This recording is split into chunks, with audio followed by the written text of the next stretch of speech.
in a social situation, you are with your partner who might be a narcissist, who might be a manipulator, who might be a toxic person, a complete walking red flag. You know that. But in a social situation, everybody thinks they are the best green flag anybody can have in a relationship. You know that part as well.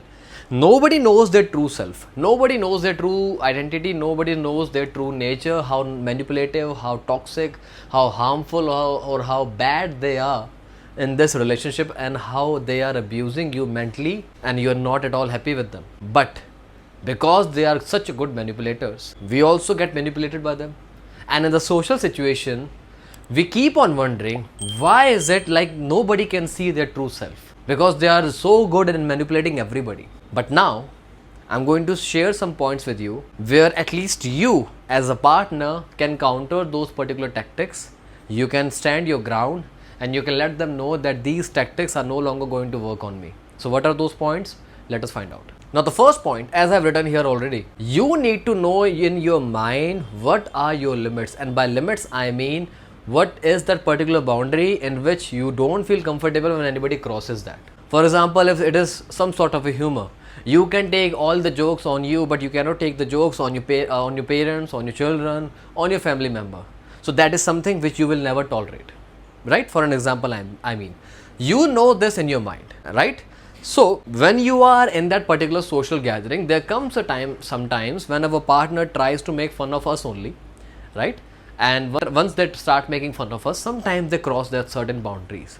Previously, we did not say anything because we ourselves were not clear in our mind whether this is my boundary or not. We were not sure about it. But now you have to sit, you have to rationalize in your mind that what is that particular limit of mine which I don't feel comfortable when anybody, including my partner, crosses. So know that first of all, whenever you are in the social gathering with your manipulative partner. Now, your partner might have said something. Your partner might have crossed certain things, right? They might have made certain remarks which were extremely uncomfortable for you. So here, without showing much emotions in your sentences, you are calmly, you are confidently letting your partner know that I do not feel comfortable with such jokes, kindly do not repeat them, right? You have to start your sentences with I, me, or myself. Don't start your sentences like, I don't like such kind of jokes, so why do you make such jokes? You know that is my weak spot, why do you always talk about this? You are giving all the power to your partner in the social situation also by starting the sentence with you. It's not you, it's I, me, myself. I do not like such type of jokes, kindly do not repeat them. It can be in front of certain individuals in their social gathering. So now everybody is getting this idea and getting this message clear cut that this person will not tolerate any kind of idiotic thing, even if it is coming from the partner. So they will not even dare to cross that boundary because you are not comfortable when your partner crosses that boundary also, right? So you are making your partner feel uncomfortable because they try to make you feel uncomfortable. So now the third point comes, your partner knows you very well. They know your weaknesses, they know your strengths, they know everything about you. So they know what are those particular points in which you feel extremely uncomfortable, and that will trigger you in such a way that you will react in a very aggressive or in a very rude way. They know that. So they will try to poke you. They will not at all pay attention to your warnings when you said in the second point, not the warning, but just a heads up that do not cross the limit, right? But they are purposefully crossing the limit, and after crossing the limit, they are waiting to see the reaction from your side. But here, internally you might be furious as hell. I understand that.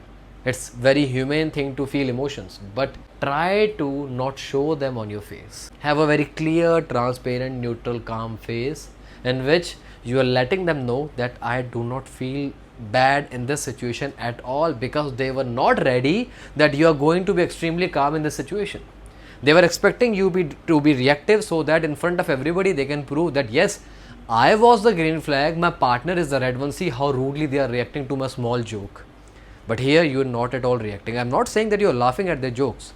You are non-reactive. You are calm. You are not smiling. You are not angry. You are calm. And calmness is that one thing which everybody is very afraid of in such awkward situations. So always be calm. See, now I am going to merge 2 points, fourth and the fifth one. In the fourth point, I will explain you that you have to limit your engagement. And in the fifth point, how will you limit your engagement? By using distance. right? So first of all, limit your engagement. Don't talk to them that much. Don't laugh on their jokes that much. Don't react on their situations that much. You are limiting your engagement by showing your calmness, by not laughing at their jokes, by not talking to them that much, by not inquiring about other people from them also. You are limiting your engagement, and in that process you can always use distance. So you are physically distancing yourself from the partner. You're not again and again allowing your partner to touch you, or you going and touching your partner, holding their hands. Not at all. There's a visible distance between you and your partner, and you purposefully have created this distance. And along with the physical distance, you have also created the emotional distance. And by the emotional distance, I mean, again, you're not listening to what they're saying because you're busy in your own thoughts. You're not paying attention to their words. You're not laughing at their jokes because you're not finding that funny. You are distancing yourself from your partner emotionally. So limit your engagement and distance yourself from your partner, both physical and emotional. You know why your partner always crosses the limit? You know why they always get away by manipulating you or making you an idiot person or making you the center of laugh in every or almost every social situation? Because they never face any kind of consequence of their actions. Because we never put any kind of consequence upon them. We never enforce those consequences. But now you have to start enforcing them. See, this can be done via two things. First is, before going to the party or before going to the social gathering, you have told your partner that if you will try to cross any limit, this is just an example, I will go away from the party. Now they know that you have given them an ultimatum and a warning, and they will take it as a challenge. They will take it as a challenge. And they will try to manipulate you, they will try to, mentally harass you, they will try to mock you in the public, in their social gathering, to actually see whether you can pull that warning in real or not. But now this time you are making them face the consequences. You have disappeared from the party, you have disappeared from the social gathering, you have went home. You are not giving a damn about your social image, and you most importantly are not giving a damn about your partner's social image, because you gave them an ultimatum beforehand. Now in the second situation, you might have not given them any kind of ultimatum because your mind doesn't go in that direction. You are not thinking such manipulative tactics in your mind like your partner. But here, you're not enjoying that particular scenario, you're not feeling comfortable in that social gathering. So what you are doing? You are making them face the consequences by again doing whatever you want to do, right? What you want to do. Like for example, again, you are going home from that particular social gathering. You're not spending time there, or whatever you want to do, you're doing. You know your partner might not like that, but you are doing that particular activity. Why? Because your partner also crossed the limit despite them knowing that you do not like that part. So you are doing the same thing by enforcing the consequences. I do not mean by saying this example that you demean yourself, you go below your standards. No. But by this I mean you are not allowing your partner to disrespect you anymore. They might feel uncomfortable in the social situation to explain everybody where your partner has gone to. Let them face the heat. You will not stand there and face any kind of disrespect. You will not tolerate any kind of disrespect or rudeness towards you or your mental peace or your mental image. Now comes the last point of this video, and that is, see, I am preparing you. I am letting you know this beforehand, and you also know this already. Your partner, after the successful accomplishment of all those 6 points, now your partner will try to guilt trap you. They will try to emotionally blackmail you. They will try to emotionally make a fool out of you. They may do it in any way, either alone, they might involve your family, they might involve your friends, they might involve your social circle, they can involve anybody also. But they will try to manipulate you into feeling bad about what you did for yourself. Because what you did for yourself was causing harm to their dignity, was causing harm to their ego, right? And they can't tolerate that. So in the front of public, they are letting them know that I am feeling hurt because my partner left me in that party. So now you are villain in everybody's eyes. They will try to do this every single time, but now you know their tactic. You know the pattern. You know the drill already. You're not surrendering to their manipulation tactics anymore. You're not bowing down. You're not compromising your self-image. You're not compromising your dignity anymore, right? I'm just letting you know, it's a heads up. They will always, every single time they will do that.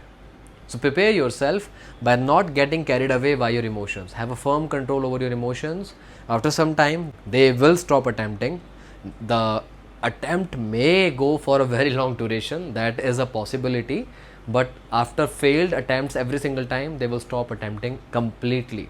So it will give a message to them that at least in the social situation, I have made already couple of videos where you can tolerate or how to tackle any narcissist at home also, but in social situation especially, these points will be implanted into their subconscious mind, and they will never dare to humiliate or any kind of do such tactic in which your respect is compromised, right? I want to give you a very small example through which, without sounding very rude, without sounding very disrespectful, you can counter attack their manipulation in a very polite way. Now, let us take this example that you are in a party, you are in a social gathering with your partner, with your narcissist partner. Now, there's a small group, 5-6 people in that group, you and your partner are also there.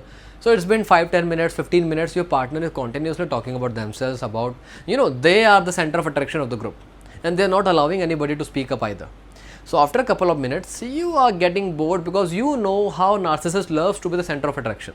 So you're taking away that power by intervening in between, and you're telling them, for example, I also want to hear from Mr. A, what do you think about that particular thing, or I want to know about your life also. So here what has happened, in front of those 5-6 people, you made your partner feel uncomfortable by stop talking about themselves, which is very hard for them, and you are taking away the limelight from your partner and giving it to Mr. Either they will surrender to this particular situation and they will feel very hurt and very angry inside, or they will completely dismiss this opinion and they will continue to talk about themselves or continue with their particular conversation.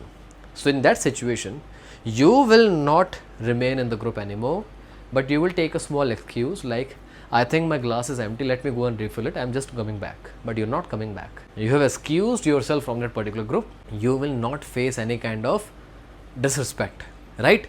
You try to shift the topic from your partner to the Mr. A, but your partner is not allowing Mr. A to speak up, so you are also not sitting there and listen to your partner bragging about themselves, right? What has happened? Your partner has lost his or her cool, because they are no longer interested to talk about themselves in front of that group. They are interested, where have you gone? Because they want to show this in front of you, how important they are. When you are not there, they don't feel like doing it anymore. So automatically you won the situation, whether you were present there or you were not present there, but in both the situations you won that particular battle, right? And this way you are not being rude to your partner and to anybody else also in the social group, and you made your partner feel extremely uncomfortable. Alright, so that was all for today's video. If you think I have missed any point in this particular list, or you want to add any point from your side, do let me know in the comment section. And if there is any kind of suggestion, any recommendation, any advice, or any topic on which I should make some more videos, do let me know in the comment section as well. I will see you soon. Till then, take care. Bye bye.